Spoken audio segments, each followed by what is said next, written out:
வணக்கம் நண்பர்களே. இன்று நம்ம டிஇடி ஆசிரியர் தகுதி தேர்வு பேப்பர் 2 கணிதத்தில் 2017ஆவது வருஷம் கேட்ட கணக்குகளை பற்றி பார்க்க இருக்கிறோம். அதில் முதல்ல பார்ட் 1 எடுத்துக்குவோம். இதில் ஒரு 11 கணித கேள்விகளை எவ்வாறு எளிமையாக கண்டுபிடிக்கலாம், பெரிய அளவில் ஃபார்முலாவோ பெரிய அளவில் ப்ரொசீஜரோ இல்லாமல் முடிந்த அளவில் எளிமையான அளவில் சொல்லிக் கொடுக்க முயற்சி செய்கிறேன். கவனிச்சுக்கோங்க. அதில் எந்த இடத்துல உங்களுக்கு சந்தேகம் இருக்கோ அந்த இடத்த என்ன செய்றீங்கன்னா கமெண்ட்டில் கேளுங்க. ரைட்டு, கணக்குக்குள்ளே போவோமா? கணக்கு 2017 பேப்பர் 2ல் நிறையா விதமான ஏபிசிடின்னு 4 விதமான கொஸ்டின் இருக்கும். இந்த 4 விதமான கொஸ்டின் இருக்கிறதுல சப்ளாய் தான் வரும், சரியா? அதில் கணக்கு ஏபிசி என்பவர் ஒரு வேலையை முறையே என்ன வேலை? ஒரு வேலையை முறையே 12, 24, 8 நாட்களில் முடிப்பார்கள். இம்மூவரும் சேர்ந்து ஒரு நாள் வேலை செய்தனர். பின் யார் விலகிறாங்கன்னா சி விலகி விடுகிறார் எனில் ஏபி இருவரும் மீதமுள்ள வேலையை முடிக்க ஆகும் நாட்கள் எத்தனை? எல்லாரும் பார்க்குற வேலை ஒரே ஒரு வேலை தான். அந்த ஒரு வேலையை ஏ என்பவர், பி என்பவர், சி என்பவர் 3 பேர் செய்கிறாங்க. இப்போ ஏ என்பவர் எடுத்துக்கிறது என்னன்னா 12 நாள் வேலை செய்கிறாரு ஒரு வேலையை முடிக்க. இப்போ பிங்கிறவர் என்ன செய்கிறாருன்னா ஒரு வேலையை முடிக்க 24 நாள் எடுத்துக்கிறாரு. சி என்பவர் ஒரு வேலையை முடிக்க 8 நாட்கள் எடுத்துக்கிறாங்க. இந்த மூவரும் சேர்ந்து ஒரு நாள் வேலை செய்கின்றனர். மூவரும் சேர்ந்து என்ன செய்கிறாங்க? ஒரு நாள் வேலை செய்கின்றனர். மூவரும் சேர்ந்துனா அப்போ 3 பேரையும் கூட்டணும். நம்மளுக்கு பரீட்சையில் இருக்கிற நேரம் கம்மிங்கிறதுனால பெரிய அளவில் நம்ம மீசிமாலாம் எடுக்க தேவையில்லை. இதில் இருக்கிறதுல பெரிய நம்பர் என்ன? 24. அதை மைண்டில் வச்சுக்குவோம். பக்கத்தில் இருக்க 2 நம்பரோட வாய்ப்பாடில் இந்த 24 வருதான்னு நம்ம செக் பண்ணுவோம். இப்போ 12ஆம் வாய்ப்பாடில் 24 வருதுடா. ஒரு 12 12, 2 12 24. அதே மாதிரி 8ஆம் நம்பர் வாய்ப்பாடில் 24 வருதான்னு பார்க்குறோம். 1 8 8 3 8 24. அப்போ 2 சின்ன நம்பரும் இந்த பெரிய நம்பரோட கொண்டு வருது. அதோட வாய்ப்பாடுகளை இந்த பெரிய நம்பரை கொண்டு வரதுனால இந்த 24 கண்ணை மூடி எடுத்துக்கலாம். எத்தனை 12 24? 2 12 24. அப்போ 2 மேலே போட்டுக்கோங்க. ஓ 2 2. எத்தனை 24 24? ஓர் 24 24. அந்த ஓர் 1 1. எத்தனை 8 24? 3 8 24. அப்போ 3. அப்போ நம்மளுக்கு என்ன கிடைக்குது? 2 3 6. அப்போ 6/24 கிடைக்குது. அடித்தா நம்மளுக்கு என்ன கிடைக்குது? ஓர் 6 6, 4 6 24. அப்போ இந்த 3 வரையும் சேர்ந்து எவ்வளோ வேலையை தான் செஞ்சுருக்காங்கன்னா ஒரு வேலையில் கால் பகுதியை தான் செஞ்சுருக்காங்க. ஒரு வேலையில் நமக்கு எவ்வளோ பகுதியை தான் செஞ்சுருக்காங்க? கால் பகுதி தான் செஞ்சுருக்காங்க. இப்போ மீதமுள்ள வேலைங்கிறப்ப நம்மளுக்கு என்ன கிடைக்குன்னா 1ல் கால் போச்சுன்னா மீதமுள்ள வேலைங்கிறது 3/4 வேலை பெண்டிங் இருக்குது. எத்தனை வேலை பெண்டிங் இருக்குது? 3/4 வேலை பெண்டிங் இருக்குது. இப்போ யார் விலகிறாங்க? சி விலகிறாங்க. அப்போ யார் மட்டும்தான் இருக்க போகிறா? ஏவும் பியும் மட்டும்தான் இருக்க போகிறாங்க. யார் விலகிறாங்கன்னா சி விலகிறாங்க. அப்போ ஏவும் பின்னா 1/12 1/24. எவ்வளோ வேலை இருக்குது? 3/4 வேலை இருக்குங்கிறதுலாம் தெரியாத அந்த நாட்களை நம்ம என்னென்னு வச்சுக்கிறோம்னா எக்ஸ்ன்னு வச்சுக்கிறோம். இன்னும் நம்மளுக்கு மீதமுள்ள வேலைங்கிறது 3/4 வேலை. இப்போ வழக்கம் போல தான். இது 2ல் பெரிய நம்பர் எது? 24. இந்த 12ஆம் நம்பரில் இந்த 24 வரும். 12ஆம் நம்பர் வாய்ப்பாடு சொன்னால் எத்தனை 12 24? 2 12 24. ஓர் 24 24. இந்த 2ஐயும் 1ஐயும் கூட்டினா நம்மளுக்கு என்ன கிடைக்கும்? 3/24. ஓர் 3 3. எத்தனை 3 24? 8 3 24. நம்மளுக்கு எக்ஸோட ஆன்சர் தான் வேணும். இந்த வகுத்தலில் இருக்க 8 அங்கிட்டு போகிறப்ப என்ன ஆகும்னா பெருக்கல்ல போகும். என்றைக்குமே கணக்கில் 2 விதமான ஃப்ரெண்ட்ஸ் இருக்காங்க. அவங்க ஈக்குவல்ட்டை தாண்டி போகிறப்ப அவங்க ஃப்ரெண்டாக தான் போவாங்க. இப்போ ப்ளஸ்ஸுங்கிறவன் ஈக்குவல்ட்டை தாண்டி போனால் மைனஸாக போயிடுவான். மைனஸுங்கிறவன் ஈக்குவல்ட்டை தாண்டினா ப்ளஸ்ஸாக போயிடுவான். பெருக்கல் ஈக்குவல்ட்டை தாண்டினா வகுத்தலாக போயிடுவான். வகுத்தல் ஈக்குவல்ட்டை தாண்டினா என்ன ஆயிடுவான்? பெருக்கல் ஆயிடுவான். இப்போ வகுத்தலில் இருக்க 8 அங்கிட்டு போகிறப்ப என்ன ஆயிடுதான்? பெருக்கல் ஆயிடுது. 1 4 4 ஈர்னாங்க 8. இப்போ யார் யாரும் பெருக்கிறாங்க? இங்கே 3 2 பெருக்கிறாங்க. அப்போ முவி 2 6 நாட்கள்.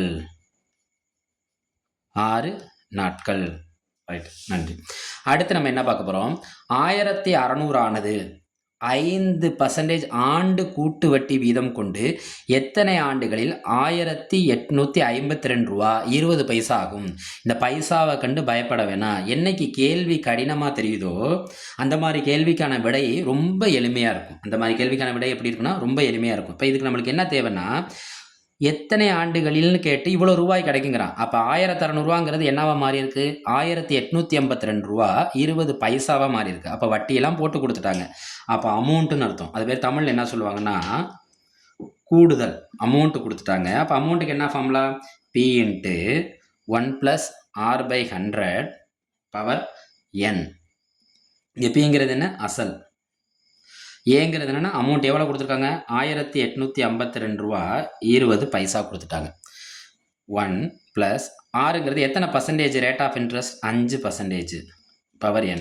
நம்ம கணக்கெல்லாம் ஒன்றும் பெரிய அளவில் நம்ம இப்போதைக்கு மெல்லமாக கற்றுக்கலாம். இப்போ என்றைக்குமே இந்த 1 போட்டு பக்கத்தில் பின்னத்தில் இருந்துச்சுன்னா அது இடையில ப்ளஸ்ஸாக இருந்தால் கீழே இருக்க பகுதியை தொகுதியோடு கூட்டணும், இடையில மைனஸாக இருந்தால் கீழே இருக்க பகுதியை தொகுதியிலேருந்து கழிக்கணும். மறுபடியும் சொல்கிறேன், 1 போட்டு ஒரு பின்னத்தில் ஒரு நம்பர் இருக்குன்னா அது கூடுதலாக இருந்தால் கீழே இருக்க பகுதியோட தொகுதியை கூட்டணும், கழித்தலாக இருந்தால் கீழே இருக்க பகுதியிலேருந்து தொகுதி என்ன செஞ்சிடணும்? கழிச்சிடணும்.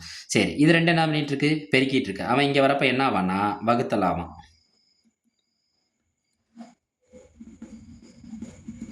இப்போ நான் சொன்ன மாதிரி தான் ப்ளஸ் போட்டிருக்கா, அப்போ கூட்டுங்க, பகுதியையும் தொகுதியும் கூட்டுங்க, என்ன கிடைக்கும்?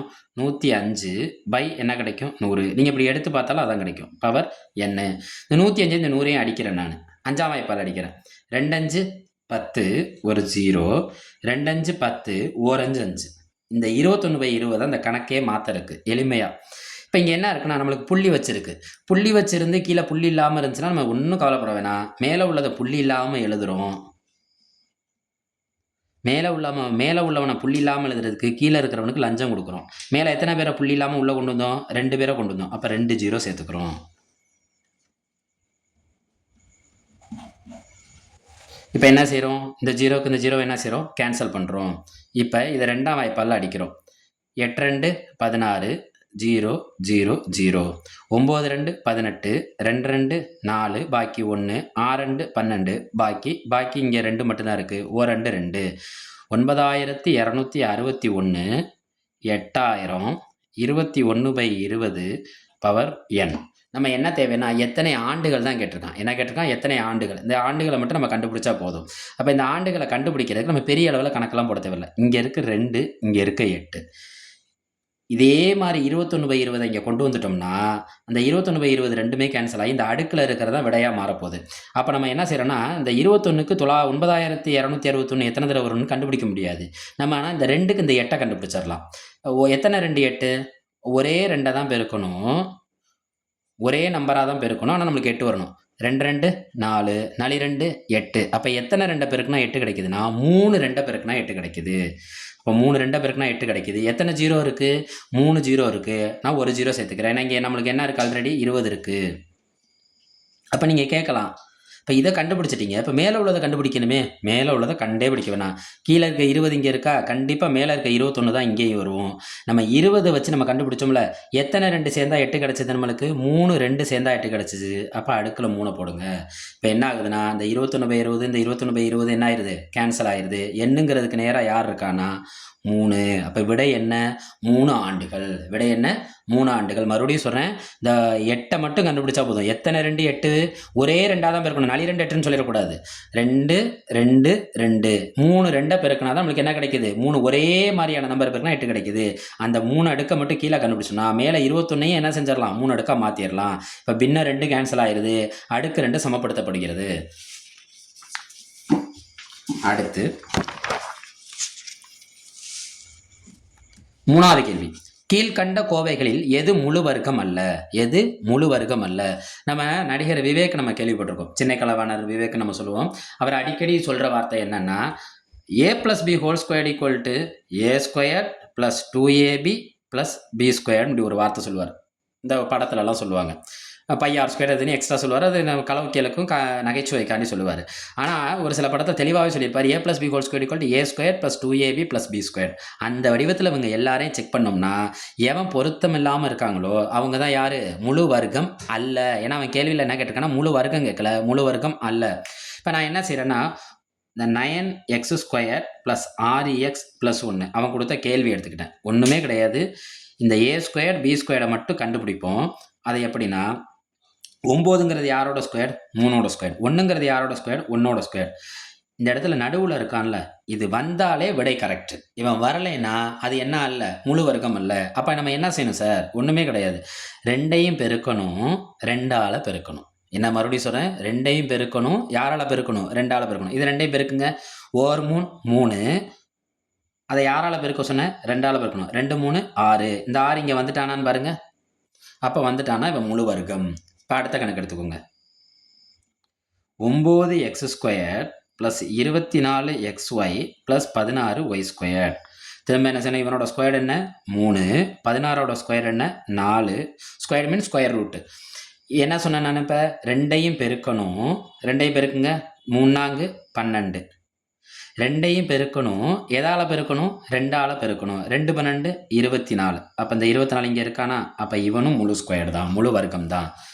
திரும்ப அடுத்து 3வது, நம்மளுக்கு எல்லாருக்கும் என்ன தோணும்னா, ஏலையும் ப்ளஸில் இருக்குது, பிலையும் ப்ளஸில் இருக்குது, டிலையும் ப்ளஸில் இருக்குது, ஆனால் சியில் என்னத்தில் இருக்குது, மைனஸில் இருக்குது. ஒருவேளை இது ஆன்சராக இருக்கலாமோன்னு தோணும்.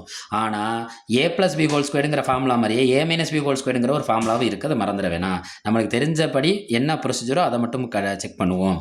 இப்போ இந்த 16ங்கிறது யாரோட ஸ்கொயர், 4ஓட ஸ்கொயர். இந்த 1ங்கிறது யாரோட ஸ்கொயர், 1ஓட ஸ்கொயர். என்ன சொன்னேன், ரெண்டையும் பெருக்கணும், 2ஆல் பெருக்கணும், 1 4, 2ஆல் பெருக்குங்க 8. அப்போ வந்துட்டான். அப்போ இவன் என்னது, முழு ஸ்கொயர். அப்போ யார் முழு வர்க்கம் அல்ல, டி. இருந்தாலும் அதையும் செக் பண்ணி பார்த்துருவோமே, ஒன்றும் தப்பு இல்லை. 4x square 6xy plus 9y square. 4ங்கிறது யாரோட ஸ்கொயர், 2ஓட ஸ்கொயர். 6ங்கிறது 9ங்கிறது யாரோட ஸ்கொயர், 3ஓட ஸ்கொயர். ரெண்டையும் பெருக்கணும், 2ஆல் பெருக்கணும். அப்போ என்ன ஆகுது, 12. இங்கே பாருங்க, கொடுத்துருக்கது 6, இது என்ன 12. அப்போ இது என்ன கிடையாது, முழு வர்க்கம் அல்ல. அவன் கேட்டிருக்க விடையில் யார், டிங்கிறது தான் முழு வர்க்கம் அல்ல. அடுத்து 4வது கேள்வி, பல்லுறுப்புக்கோவை 2 கொடுத்துருக்கான், யாரால் வகுக்க சொல்கிறான், எக்ஸ் மைனஸ் 3ஆல் வகுக்க சொல்கிறான். நல்லா தெரிஞ்சுக்கோங்க, பல்லுறுப்புக்கோவைகளை யாரால் வகுக்க சொல்கிறானோ அவனுக்கு ஆப்போசிட்டால் தான் எடுக்கணும். அப்போ இங்கே -3 கொடுத்தா நம்ம என்ன 3 எடுக்கணும், +3 தான் எடுக்கணும். அந்த 2 பல்லுறுப்புக்கோவை எழுதிக்குவோமா, 2x³ plus ax² plus 4x minus 12. First அதை கண்டுபிடிப்போமா. எக்ஸ் இருக்க இடம் ஃபுல்லாகவே என்ன 3 போட போகிறோம், +3 போட போகிறோம். நம்மளுக்கு பிரச்சனையே கிடையாது. 3² ப்ளஸ் 4 × 3 மைனஸ் 12. 2 3 தடவை பெருக்கிறோம், 3 9, 9 3 என்ன 27. ஏ 3 9, 4 12 12. இந்த 12 என்ன ஆயிரும், கேன்சல் ஆயிரும். 2 27 எவ்வளோனா 54. நம்பரையும் லெட்டரையும் பெருக்க போகிறோம், ஏவையும் 9ஐயும் பெருக்க போகிறோம். நம்பரை லெட்டரையும் பெருக்கணும், என்ன கிடைக்கும் 9a. அடுத்து இந்த ஈக்குவேஷன் எடுத்துக்கும், x³ plus x² minus 2x plus a. இதையும் எக்ஸ் இருக்கடம்லாம் 3 போட போகிறேன், 2 3 ப்ளஸ் a. 3 யாரோட க்யூபு, 3ஓட க்யூப் என்ன, 3 9, 9 3 27, 3 9, 2 3 6 ப்ளஸ் a. 9ல் 6 போச்சுன்னா என்ன கிடைக்கும், 9ல் 6 போனால் 3 கிடைக்கும். 3 27 கூட்டினா நம்மளுக்கு என்ன கிடைக்கும், 30 ப்ளஸ் a. ஏற்கனவே நம்மளுக்கு என்ன கிடச்சிருக்கு, 54 ப்ளஸ் a, 54 ப்ளஸ் 9a. இப்போ என்ன கிடச்சிருக்கு, 30 ப்ளஸ் a. அவன் என்ன கொடுத்துருக்கான்னு பாருங்கள் கேள்வியில், மீதிகள் சமம். மீதிகள் சமம்னு கொடுத்துருக்கான். மீதிகள் சமம்னா 2ஓட ஆன்சரை எடுத்து எழுதணும். நான் ஏன் இடையில ஈக்குவல் டு போட்டிருக்கேன், 2ஓட மீதிகளும் அவன் என்னன்னு சொல்லியிருக்கான், சமம்னு சொல்லி. மீதி என்ன வரும்னு கேட்குறான். ஏவோட ஆன்சர் அவன் கேட்கல. கேள்வி நல்லா புரிஞ்சுக்கணும். நம்ம என்ன செய்வோம்னா ஏவை கண்டுபிடிச்சிட்டு எழுதிவிடுவோம், ஆனால் ஏவோட ஆன்சர் அவன் கேட்கல, மீதிகள் தான் என்னன்னு கேட்டிருக்கான். அப்போ நம்ம ஏவோட மதிப்பை இங்கே கண்டுபிடிச்சா மீதிகளை கண்டுபிடிச்சிடலாம். இந்த ப்ளஸ் ஏ இங்கே வந்தால் என்ன ஆகும்னா மைனஸ் ஏவாக மாறும். இந்த +54 அங்கே போனால் என்ன ஆகும்னா -54 போகும். ஏற்கனவே சொன்ன மாதிரி தான், கூட்டலோட ஃப்ரெண்டு யாருன்னா கழித்தல், கழித்தலோட ஃப்ரெண்டு யாருன்னா கூட்டல். அப்போ 9a, இந்த ஏ இங்கே வந்தால் என்ன ஏவாயிரும், மைனஸ் ஏ. 30 மைனஸ் 54. 9a ஒரு ஏ போச்சுன்னா 8a, 30ல் 54 போச்சுன்னா 24. 8. இப்போ 8 நம்பரும் லெட்டரும் சேர்ந்து இருந்தால் இது ரெண்டும் என்ன பண்ணிட்டு இருக்குன்னு அர்த்தம், பெருக்கிக்கிட்டுன்னு அர்த்தம். பெருக்கலோட ஃப்ரெண்டு வகுத்தலில் போயிட்டான். 1 8 8. எத்தனை 8 24, 3 8 24. ஆனால் என்ன 3, ஏங்கிறது -3. அப்போ இங்கே உங்களுக்கு என்ன கேட்டிருக்கான்னா மீதிகள் தான் கேட்டிருக்கான், ஏவோட மதிப்பு கேட்கல. இப்போ மீதிகள்ங்கிறப்ப நம்ம இதுவும் மீதி தான், இதுவும் மீதி தான். இதில் போட்டாலும் நம்மளுக்கு ஆன்சர் வரப்போகுது, இதில் போட்டாலும் ஆன்சர் வரப்போகுது. இதில் எது எளிமையானதுன்னு தான் நம்ம சூஸ் பண்ணணும், நமக்கான நேரம் குறைவு. அப்போ இதை விட இது ரொம்ப எளிமையாக இருக்குது. 30 ப்ளஸ் ஏவை எடுத்துக்கிட்டோம்னா இந்த ஏங்கிற இடத்துல இந்த -3 நம்ம போட்டோம்னா ப்ளஸ் இந்த ஏங்கிற இடத்துல -3 போட்டால் நம்மளுக்கு மீதி என்ன கிடைக்கிது, 27. என்ன கிடைக்கிது, 27. அடுத்து 12 பை சென்டிமீட்டர் ஸ்கொயர் மொத்த பரப்பு கொண்ட திண்ம அரைக்கோளத்தோட வலைப்பரப்பு கேட்குறான் அடுத்த கேள்வியில். அப்போ மொத்த பரப்பு ஃபஸ்ட்டு நம்ம இது மட்டும் படிச்சே ஆகணும். அரைக்கோளத்துக்கு 2 பரப்பு இருக்குது, அரைக்கோளத்துக்கு 2 பரப்பு இருக்குது. ஒன்று வலைப்பரப்பு, இன்னொன்று மொத்த பரப்பு. ஒன்றும் பெரிய ஃபார்முலா இல்லை. கோளம்ங்கிறது 4 பகுதி சேர்ந்தது, அரைக்கோளங்கிறது 2 பகுதியை வளைச்சோம்னா 2 πr². கோளம்ங்கிறது வட்ட வடிவத்தில் இருக்கிறதுனால இது ஏற்கனவே உங்களுக்கு தெரியும். இது யாரோட ஃபார்முலானா வட்டத்தோட பரப்புக்கான ஃபார்முலா. அது 2 அரைக்கோளங்கிறது பாதியாகிறதுனால 4 பாதியாக்கினா என்ன கிடைக்கும் நம்மளுக்கு 2. மொத்த பரப்புங்கிறது இவனை விட ஒன்று கூட இருக்கும். அப்போ என்ன கிடைக்கும் 3 πr². கேள்வியில் நம்மளுக்கு என்ன கொடுத்துருக்கான்னு பாருங்க, என்ன பரப்பு கொண்ட மொத்த பரப்புன்னு கொடுத்துட்டான். அப்போ நம்மளுக்கு மொத்த பரப்போட ஆன்சர் கொடுத்துட்டான். 3 πr² என்னன்னு கொடுத்துருக்கானா 12 π. 12 π. நல்லா தெரிஞ்சுக்கோங்க, நீங்கள் முழுசாலாம் கண்டுபிடிக்க வேணாம். 3 πr²ங்கிறத விட 3 தோசை 12 ரூபா. இந்த பையையும் மறந்துடுங்க. 3 தோசை எவ்வளோ 12 ரூபா. அப்போ ஒரு தோசை, அப்போ πr².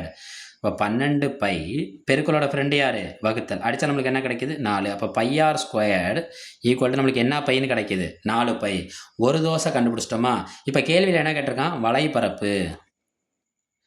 வளைபரப்புனா என்ன, அதை பாதி ஆக்கணும்னா என்ன கிடைக்கிறது அதுதான் வளைபரப்பு. அப்போ 2 πr². ஒரு πr² 4 பைனா 2 πr² எத்தனை பை 8 π சென்டிமீட்டர் ஸ்கொயர் இங்கே இருக்கான். சரியா. அடுத்து 6வது கணக்கு. இது கேள்வியை பார்த்து பயந்துடாதீங்க, கேள்வி தான் பெருசே தவிர்த்து. இது மாதிரி ஒரு விடை ரொம்ப எளிமையாக இருக்கும். இதில் ஒன்றுமே இல்லை, 4 மைனஸ்ன்னு போட்டு இந்த பின்ன பகுதி கொடுத்துருக்கான். இந்த பின்னத்துக்குள்ளே எத்தனை பின்னம் கொடுத்துருக்கான்னு மட்டும் பாருங்கள். ஒரு பின்னம், அடுத்து 3ங்கிறத வச்சு ஒரு பின்னம், அப்போ 2ங்கிறத வச்சு ஒரு பின்னம். நம்ம என்றைக்குமே ஒவ்வொரு படியாக தான் ஏற முடியும். அப்போ நான் ஃபஸ்ட்டு என்ன எடுத்துக்கேன்னா 2 + 1/4 எடுக்கிறேன். நல்லா தெரிஞ்சுக்கோங்க, இந்த 2க்கு கீழே யாருமே இல்லைன்னா யார் இருக்கிறதா அர்த்தம்னா 1 இருக்கிறதா அர்த்தம். நல்லா பின்ன கூட்டலில் நம்ம தெரிஞ்சுக்கணும், குறுக்க பெருக்கணும், அவனையும் பெருக்கணும். இது எப்போ செய்யணும்னா இடையில ப்ளஸ் இருந்தாலும் மைனஸ் இருந்தாலும், ப்ளஸ் இருந்தாலும் செய்யணும், மைனஸ் இருந்தாலும் செய்யணும். குறுக்க பெருக்கணும், அவனையும் பெருக்கணும். 1 நாங் 4, 2 நாங் 8, 1 1/4 என்ன கிடைக்குது நம்மளுக்கு 9/4. இப்போ இவனோட ஆன்சர் நம்மளுக்கு என்ன கிடைக்குதுன்னா 9/4. அவன் யாரோட கூட்டிகிட்டு இருக்கான்னு பாருங்க 3 + 1 இவனோட ஆன்சர் நம்ம இப்போ என்ன கண்டுபிடிச்சிருக்கோம் 9/4. 3 + என்றைக்குமே ஒரு பின்னத்துக்கு ஒரு பின்னம் தான் இருக்கணும், 2 பின்னம் இருக்கக்கூடாது. அப்போ தலைகீழாக போயிடும். இப்போ 9/4ங்கிறது என்னவா மாறிடும்னா 4/9. மேலே 1 இருக்கிறதுனால நம்ம கவலைப்பட தேவையில்லை. 1 நாள் 4. திரும்ப நான் சொன்ன மாதிரி தான், குறுக்க பெருக்கணும், அவனையும் பெருக்கணும், இடையில ப்ளஸ் இருந்தாலும் சரி மைனஸ் இருந்தாலும் சரி. 3 9 27, 1 4 4 பை 1 9 9. இந்த 27 கூட நம்மளுக்கு என்ன கிடைக்குது 31/9. இப்போ இந்த 31/9 யாரோட ஆன்சர்னா 3 கூட்டி வர ஆன்சர். அப்போ நான் என்ன செய்யணும், திரும்ப 1 + 1/31/9. 1 + ஒரு பின்னம் தானே இருக்கலாம்னு சொன்னா. அப்போ இந்த 31/9ங்கிறது என்னவா மாறினா 9/31. மேலே என்ன இருக்குது 1, 9 9. இது கீழே யார் இருக்கதா அர்த்தம் 1 இருக்கதா அர்த்தம். குறுக்க பெருக்கணும், அவனையும் பெருக்கணும். 1 31 31, 1 9 9 பை என்ன 31. 31 கூட நம்மளுக்கு என்ன கிடைக்கும் 40/31. இது யாரோட ஆன்சர்னா இவங்க எல்லாரோட ஆன்சர் தான் நம்மளுக்கு என்ன கிடச்சிருக்கு 40/31. அப்போ கணக்கு முடிய போகுது. 4 - 5 40/31. ஒரு பின்னம் தான் இருக்கலாம்னு சொன்னா. அப்போ 4 - 5 5 இந்த 40/31 எப்படி மாறும்னா 31/40 மாறும். 1 5 5 எத்தனை 5 40, 8 5 40. 4 - 31/8 டிவைடட் பை என்ன வரும் நம்மளுக்கு 1. நான் முன்ன சொன்ன மாதிரி தான், ஒரு பின்னத்தில் கூட்டலோ கழித்தலோ இருந்தால் குறுக்கவும் பெருக்கணும், அவங்களையும் பெருக்கணும். 4 8 32, 1 31 31, 1 8 8. குறுக்க பெருக்கியிருக்கேன், அவனையும் பெருக்கிட்டேன். ரைட்டா. 32 31 போச்சுன்னா என்ன கிடைக்கும் 1 1/8. இதுதான் விடை. ரைட்டா. நண்பர்களே, கணக்கு புரிஞ்சிருந்துச்சுன்னா அல்லது உங்களுக்கு பிடிச்சிருந்துச்சுன்னா இந்த அடடா கணிதம் சேனலுக்கு உங்களோட சப்போர்ட்டு நல்லா தேவை. முடிஞ்ச அளவு ரெஃபர் பண்ணுங்கள், சப்ஸ்கிரைபும் பண்ணுங்கள், சப்போர்ட்டும் பண்ணுங்கள், லைக்கும் கொடுங்க, ஹைப்பு கொடுங்க. அடுத்து 7வது கணக்கு பார்ப்போம். அடுத்து 7வது ஒரு கணக்கு எடுத்து பார்ப்போம். என்ன கொடுத்துருக்கான்னு பாருங்கள். பின் வருவனவற்றுள் எது முடிவுறு தசம எண்ணை பெற்றிருக்கும். என்னென்ன நம்பர் கொடுத்துருக்கான் 7/9 கொடுத்துருக்கான், 8/15 கொடுத்துருக்கான், 5/32 கொடுத்துருக்கான், 1/12 கொடுத்துருக்கான். இதில் ஃபஸ்ட்டு நம்ம கேள்வியை வடிகட்டணும். கேள்வி எப்படி நம்ம வடிகட்டுறோம்னா 7/9னா 9ஆம் வாய்ப்பாலில் வகுக்க போகிறோம், இங்கே 15ஆம் வாய்ப்பாலில் வகுக்க போகிறோம், இங்கே 32ஆம் வாய்ப்பாலில் வகுக்க போகிறோம், இங்கே 12ஆம் வாய்ப்பாலில் வகுக்க போகிறோம். நம்மளுக்கு நல்லா தெரிஞ்சது என்னென்னா ஒரு 16 வாய்ப்பாடு வரைக்கும் நம்மளுக்கு ஓரளவு நல்லா தெரியும். 16 வாய்ப்பாடுக்கு அப்புறம் நம்மளால் கண்டுபிடிக்க முடியும், கொஞ்சம் நேரமாகும்.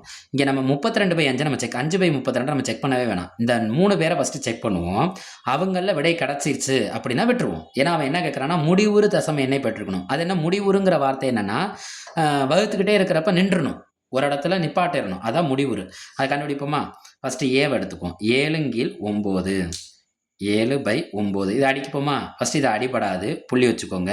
70,000 70ல் எத்தனை 9 70 6 9 54 7 63 70ல் 63 போச்சுன்னா பாக்கி 7 7 63 திரும்ப 70ல் 9 போச்சுன்னா பாக்கி 7 70 7 63 இப்போ 7 என்ன ஆகிட்டே இருக்கு?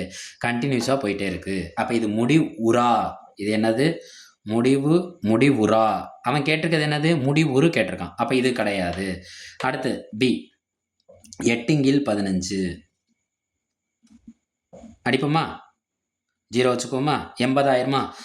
4/15 60 5/15 75 5/15 என்ன கிடைக்கும் நம்மளுக்கு? 75. 80ல் 75 போச்சுன்னா பாக்கி எவ்வளோ? 50. 50ல் திரும்ப எத்தனை 15 இருக்குது? 4/15 3/15 45 3/15 45 பாக்கி 5 3/15 45 பாக்கி 5 3/15 45 என்ன ஆகிட்டே இருக்குது? இதுவும் முடிவுறா. அப்போ ஏவும் பி என்ன கிடையாது? ஆன்சர் கிடையாது. சியை நம்ம இப்போ செக் பண்ண வேணாம், அது என்ன நம்பராக இருக்குது? 32 படம் நம்மளுக்கு கொஞ்சம் சிரமம். இப்போ டி எடுத்துக்கும். 1/12. என்றைக்குமே சில இடங்களில் சில விஷயம் சொல்லணும். ஹார்ட் ஒர்க்கு ஸ்மார்ட் ஒர்க்குன்னு சொல்லணும். நம்ம வந்து முருகனும் விநாயகரும் ஒரே பழத்துக்கு தான் போராடினாங்க. ஆனால் முருகன் வந்து ஹார்ட் ஒர்க் போட்டார். விநாயகர் இருந்த இடத்துல இருந்து அந்த பழத்தை எப்படி செய்யணுங்கிற மாதிரி, எப்படி பெறணுங்கிறதுக்கான ஸ்மார்ட் ஒர்க் போட்டார். அந்த ஒர்க்கே பார்ப்போம் நம்ம. இந்த 1/12 எடுத்துக்குவோம். 1/12 இதை அடிக்கிறோம். ஃபஸ்ட்டு இதை 0 வச்சுக்குவோம். 10 வரும். 10 மறுபடியும் 12 விட என்ன நம்பராக இருக்குது? சின்ன நம்பராக இருக்குது. அப்போ அது அடங்காது, 0 சேர்த்துக்குவோம். இப்போ 10 என்னவா மாறிடும்னா 100ஆக மாறிடும். 100ல் எத்தனை 12 இருக்குது? 5/12 60 6/12 72 7/12 84 8/12 96 8/12 96 100ல் 96 போச்சுன்னா பாக்கி எவ்வளோ இருக்கும்? 40. 40ல் எத்தனை 12 இருக்குது? 1/12 12 2/12 24 3/12 36 பாக்கி 4 40 1/12 12 2/12 24 3/12 36 பாக்கி 4 40. இப்போ என்ன ஆகிட்டே இருக்குது? இதுவும் முடிவுறா. அப்போ கண்டிப்பாக இதுக்கு விடை என்னவா இருக்கும்? சி தான், 5/32. இதை நம்ம கண்டுபிடிக்கவே வேணா. இது என்ன தசம என்ன இருக்கும்? முடிவுறு தசம என்ன இருக்கும்? இதுதான் ஸ்மார்ட் ஒர்க்கு. அடுத்து கேள்வி நம்பர் 8. சில கேள்வியில் சில வார்த்தைகள் சில எண்கள் அந்த கேள்விக்கு அதுக்கும் என்ன கிடையாது, சம்மந்தமே படாது. அந்த மாதிரி கேள்வி தான் இந்த கேள்வி. இந்த கேள்வியில் என்ன கேட்டிருக்காங்கிறத நம்ம பொறுமையாக கண்டுபிடிச்சாலே போதும். அவன் என்ன கேட்டிருக்கான்? 11 centimetre 12 centimetre 13 centimetre extra 24 centimetre ஆகியனவற்றை முறையே பக்க அளவுகளாக கொண்ட 14 சதுரங்களில், இதுதான் மெயின், 14 சதுரங்களில் மொத்த பரப்பு காண்க. பாருங்க என்ன கேட்டிருக்கானா, மொத்த பரப்பு. பரப்புனா ஸ்கொயர்டு, கனம்னா கியூப். பரப்புனா என்ன? பரப்புனா ஸ்கொயர்டு, அதாவது பரப்புனா 2, கனம் அல்லது கொள்ளளவு. கொள்ளளவுன்னு சொன்னால் கியூப். பரப்புனா ஸ்கொயர்டு, கனளவுனா என்னது? கியூப். அப்போ இந்த 11 squared 12 squared 13 squared extra 24 squared. இது 10ஆம் வகுப்பு கணித புத்தகத்தில் இருக்குது. சிறப்பு தொடர்கள்னு சொல்லுவாங்க. இது என்ன சொல்லுவாங்கன்னா சிறப்பு தொடர்கள். சிறப்பு தொடர்கள்லேருந்து டெட்டில் ஏதாவது ஒரு கொஸ்டின் வந்துடும். வர கொஸ்டினில் நம்ம இதை பற்றி தெளிவாகவும் பார்ப்போம். இந்த நான் என்றைக்குமே ஒரு ஸ்கொயர்டில் ஆரம்பிக்கிறப்ப அந்த நம்பர் 1ல் தான் ஆரம்பிக்கணும். இது எதில் ஆரம்பிச்சிருக்குன்னா 11ல் ஆரம்பிச்சிருக்கு. அப்போ முன்னாடி 10 நம்பர் விடுபட்டு போயிருக்கா, அதையே தான் நம்ம கண்டுபிடிக்கணும். அப்போ நம்ம முழுசாக எடுத்துக்கிட்டு அவன் எத்தனை நம்பரை விட்டுருக்கான்? 10 நம்பரை விட்டுருக்கானா? 1 ஸ்கொயர்டு 2 ஸ்கொயர்டு எக்ஸட்ரா 10 ஸ்கொயர்டு. 1லேருந்து 24 வரைக்கும் எடுத்துக்கிட்டோம். திரும்ப என்ன செய்கிறோம்? 1லேருந்து அவன் எத்தனை நம்பர் ஆப்ஷன் பண்ணியிருக்கான்? 10 நம்பர் ஆப்ஷன் பண்ணியிருக்கான். அதனால் அதை நம்ம இடையில என்ன போட்டுக்கிறோம்? மைனஸ் போட்டுக்கிறோம். இங்கே எண்ணுங்கிறது இந்த கடைசியில் இருக்க நம்பர். எண்ணு 24, எண்ணு 10. நம்ம எப்போ என்ன 24ன்னு சொல்லணும்னா, இதிலே சொல்லலாமே, நம்ம ஏன் இதில் போய் தனியாக சொல்லணும்னா, அந்த நம்பர் எதில் ஆரம்பிச்சிருக்கணும்னா கட்டாயமாக 1ல் ஆரம்பிச்சிருக்கணும். அப்போ 24. இந்த ஸ்கொயர் வச்சுருந்தா ஒரு ஃபார்முலா இருக்குது. n+1 2n+1 by 2 × 3 6ன்னு சொல்லுவாங்க. நான் 2 × 3ன்னே நம்ம போடுவோம். இது தெரிஞ்சுக்கோங்க. இது கணக்கில் நம்ம கணக்காக எப்படி அப்ளை பண்ணுறதுன்னு பார்ப்போம். இங்கே என்ன இருக்குது? 24. இங்கே என்ன இருக்குது? 10. அப்போ 24. அடுத்த நம்பர் என்ன இருக்குது? 24ஓட எத்தனையை கூட்டணும்? 1 கூட்டணும். 25. சரி, இதை கண்டுபிடிக்க எனக்கு நேரம் செலவாயிட்டு இருக்கு. நான் ஒன்றுமே தேவையில்லை. இந்த 2 பேரையும் கூட்டினா கிடைக்கிறது தான் அடுத்த நம்பர். பை என்ன போடணும் 2 × 3 மைனஸ் இதில் என்ன இருக்குது 10, 10க்கு அடுத்த நம்பர் 11, இந்த ரெண்டு பேரையும் கூட்டினா நம்மளுக்கு என்ன கிடைக்கும் 21. அடிப்போமா, ஓர் 3 3, எத்தனை 3 24, 8 3 24, ஓ 2 2, 4 2 8, 4 25 சேர்ந்தா நம்மளுக்கு என்ன கிடைக்கும்னா 100 மைனஸ் ஓ 2 2, ஐ 2 10, ஓர் 3 3, 7 3 21. இப்போ புரியுதா, நம்ம ஏன் 2 × 3ன்னு போட்டோம்னா 2 × 3னா இந்த இடத்துல 6ன்னு போட்டால் ஓர் 6 6, 4 6 24 ஒரே இடத்துல கணக்கு முடிஞ்சிடும். இந்த இடத்துல 6 போட்டால் கொஞ்சம் நேரம் இழுக்கும். இப்போ அதுக்காகவே நம்ம 2 × 3 போட்டோம்னா கணக்கு ஒன்றா போயிடும். இப்போ 7 5 35 பெருக்கல் 11. 100 49 எவ்வளோனா 4900. ஏன்னா ஒரு 49 49ன்னு போட்டுட்டு இந்த 2 0 இங்கே சேர்த்துக்கலாம். 35 11 பெருக்கணும். 35 35 அவ்வளோதான். ஒரு டிஜிட் தள்ளி எழுதினாலே போதும். 385. 4900ல் 385 போச்சுன்னா எவ்வளோன்னு கண்டுபிடிக்கணும். இது 8000மா, இது 10000மா, இது என்ன ஆயிரும் 9000. 10ல் 5 போச்சுன்னா 5, 9ல் 8 போச்சுன்னா 1, 8ல் 3 போச்சுன்னா 5. அப்போ ஆன்சர் என்ன 45 15 சென்டிமீட்டர் ஸ்கொயர்டு. நண்பர்களே, நான் ஆரம்பத்தில் சொன்னேன் சில கேள்விக்கும் அதில் கொடுத்துருக்க எண்களுக்கும் பொருத்தம் இருக்காது. இப்போ இதில் நம்ம நல்லா கவனிச்சோம்னா இந்த 14 சதுரங்களில் மொத்த பரப்பு காண்கன்னு கேட்டிருந்தான். அவன் 14 சதுரம் சொன்னாலும் சரி 15 சதுரம் சொன்னாலும் சரி இங்கே இருக்க எண்ணி தான் சொல்லியிருப்பான். இந்த 11 12 13லேருந்து 24 வரைக்கும் உள்ள சதுரங்களோட எண்ணிக்கை தான் இந்த 14 தவிர்த்து இந்த 14 இந்த கணக்கில் எங்கேயுமே என்ன செய்யாது, பயன்படாது. நம்மளுக்கு தேவை இந்த கணக்குக்கு முக்கியமானது என்னென்னா இந்த ஃபார்முலா தெரிஞ்சுக்கணும். ஃபார்முலா தெரியலையா ஒன்றுமே பிரச்சனை இல்லை, இந்த ஃபார்முலா எழுதி தான் கணக்கு போடணும் அவசியம் இல்லை, நமக்கு தேவை விடை தான். அப்போ என்ன அர்த்தம், இதை ஒன்றுலேருந்து ஆரம்பித்து 24 வரைக்கும் எழுதிக்கணும். 1லேருந்து ஆரம்பித்து 10 வரைக்கும் எழுதிட்டு இந்த 10 இங்கே இல்லை, அதனால் நம்ம என்ன போட்டுக்கணும், இடையில மைனஸ் போட்டுக்கணும். இந்த 24க்கு அடுத்த எண் இந்த 24 25 கூட்டினா வர்ற எண் அவ்வளோதான். பை 2 பெருக்கல் 3 போடணும். பை என்ன போடணும் 2 பெருக்கல் 3. அடுத்து இது நம்ம இனிமேல் கொஞ்சம் தெரிஞ்சுக்கிறது தான். வடிவியல் கருவி பெட்டியில் உள்ள மூளை மட்டங்களின் உச்சி கோண அளவுகள். வடிவியல் கருவி பெட்டியில் பார்த்தீங்கன்னா காம்பஸ் இருக்கும், ஸ்கேல் இருக்கும், அதுக்கப்புறம் பார்த்தீங்கன்னா அந்த டிசெக்ஷன் கருவி மாதிரி 2 குச்சி மாதிரி இருக்கும், காம்பஸ் மாதிரியே தான் இருக்கும், ஷார்ப்பாக இருக்கும். அது போக இவங்க என்ன சொல்கிறாங்கன்னா மூளை மட்டங்கள்னு சொல்கிறாங்க. அந்த செஸ்கொயர் மாதிரி ஒரு முக்கோணத்தில் இருக்கும், பார்த்தீங்கன்னா தெரியும். அந்த செஸ்கொயரோட அளவு என்னவா இருக்குன்னு கேட்குறாங்க. இது ஜென்ரலாக தெரிஞ்சுக்கிறது தான். இந்த செஸ்கொயரோட அளவு என்னன்னா 30 60 90ன்னு ஒன்று செஸ்கொயர் இருக்கும், மற்றும் 45 90ன்னு இருக்கும். இதை எப்படி நான் வச்சிங்கன்னா ஃபஸ்ட்டு டபுள், அப்புறம் 2 டைம்ஸ். என்ன சார் சொல்கிறீங்க, டபுள்னா இந்த 30 நான் வச்சுக்கோங்க. மேக்ஸிமம் 3 கணக்கில் 30 கொடுத்துருக்கான், 3 ஆன்சரில். 30ஓட டபுள் எவ்வளோ 60. 30 60 90. இங்கே பார்த்தீங்கன்னா 2 டைம்ஸ் 2 டைம் வந்திருப்பான், 45 45 90. இது கொஞ்சம் ஞாபகம் வச்சுக்கணும், தெரிஞ்சுக்கணும், அவ்வளோதான். அடுத்து 10வது கேள்வி. 2 மிகை எண்களின் வர்க்கங்களின் வித்தியாசம் 45. சிறிய எண்ணின் வர்க்கமானது பெரிய எண்ணின் 4 மடங்கிற்கு சமமெனில் அந்த எண்களை காண்க. இந்த மாதிரி கணக்கு வந்தால் நீங்கள் பெரிய ப்ரொசீஜர்லாம் தேவையில்லை, இதில் இருக்க கேள்வியை மட்டும் எடுத்துக்கோங்க. அவன் என்ன சொல்கிறான்னா வர்க்கங்களோட வித்தியாசம் என்ன கொடுத்துட்டான்னா 40 45. 2 எண்களை ஸ்கொயர் பண்ணி வர வித்தியாசம் எவ்வளோ 45ன்னு சொல்லியிருக்கான். சிறிய எண்ணின் வர்க்கமானது பெரிய எண்ணின் 4 மடங்கிற்கு சமம். ஃபஸ்ட்டு மடங்குனா என்னன்னு தெரிஞ்சுக்கோங்க, பெருக்கல். மடங்குனா என்ன, பெருக்கல். எத்தனை மடங்கு 4 மடங்கு. அப்போ அதை எதால் பெருக்கணும்னா 4ஆல் பெருக்கணும். எதை, சிறிய எண்ணை நம்ம ஸ்கொயர் பண்ணி வச்சுருந்தோம்னா பெரிய எண்ணை எத்தனையால் பெருக்கணுமா 4ஆல் பெருக்கணும். இந்த ரெண்டோட ஆன்சர் எப்படி இருக்குமா, சமமாக இருக்குமா. ஃபஸ்ட்டு கணக்கு எடுத்துக்குமா 9, 6. 9 எடுத்துக்குவோம், 9 6. என்ன சொல்லியிருக்கான், சிறிய எண்ணின் வர்க்கமானது, சிறிய எண்ணா 6, 6ஓட வர்க்கம் என்ன 6 ஸ்கொயர், 6ஓட ஸ்கொயர் என்ன 36. சிறிய எண்ணின் வர்க்கமானது பெரிய எண்ணின் எத்தனை மடங்கு இருக்குது 4 மடங்கு இருக்குது. மடங்குன்னா என்னன்னு சொன்னேன், பெருக்கல்னு சொன்னேன். எத்தனையால் பெருக்கணுமா 4ஆல் பெருக்கணுமா. பெரிய எண்ணா இங்கே நம்மளுக்கு 9, 4ஐயும் 9ஐயும் பெருக்குங்க, 4 9 36. இதுக்கு இது என்னவா இருக்குது, சமம். அப்போ விடை என்ன, A = 9, 6 தான் இதோட விடை. மறுபடியும் சொல்கிறேன், முதல் வார்த்தையை விட்டுருங்க, 2வது வார்த்தையை எடுத்துக்கோங்க. சிறிய எண்ணின் வர்க்கமானது, சின்ன நம்பரை நம்ம ஸ்கொயர் பண்ணோம்னா அது பெரிய எண்ணோட எத்தனை மடங்கிற்கு சமமா 4 மடங்கு. அப்போ மடங்குனா என்ன? பெருக்கல். பெரிய எண்ணை 4ஆல் பெருக்கினா நமக்கு என்ன கிடைக்குது? 36. சிறிய எண்ணை என்ன செய்ய சொல்கிறாங்க? சிறிய எண்ணின் வர்க்கமானது. சிறிய எண்ணை ஸ்கொயர் பண்ணுங்க, 6 ஸ்கொயர் பண்ணுங்க, 36. சிறிய எண்ணின் வர்க்கத்தை பெரிய எண்ணோட 4ஆல் பெருக்கிற அந்த நம்பருக்கு சமம்னு சொன்னால் 2 சமமாக வர்றது இங்கே மட்டும்தான். ஃபார் எக்ஸாம்பிள் இங்கே எடுத்துக்கோங்க. இப்போ 5 ஸ்கொயர் பண்ண என்ன கிடைக்கும்? 5 25. ஆனால் 9 4ஆல் பெருக்குங்க. இந்த 9,5 சும்மா செக் பண்ணுறதுக்காக தான். 5 ஸ்கொயர் பண்ணால் 5 25. இதை பெருக்குனா பெரிய எண்ணை எத்தனை பெருக்கணுமா? 4 மடங்கு. 4 மடங்குனா 4 9 36. இது ரெண்டு என்ன கிடையாது? சமம் கிடையாது. இந்த மாதிரி எந்த நம்பரை வேணாலும் செக் பண்ணி பார்க்கலாம். அடுத்து என்ன கொடுத்துருக்கான்னு பாருங்க. அடுத்த கணக்கு போயிடுவோம். கடைசி கணக்கு, இந்த பார்ட் 1ஓட கடைசி கணக்கு. இரு எண்கள் எந்த விகிதத்தில் உள்ளன? 5:3 என்ற விகிதத்தில் உள்ளன.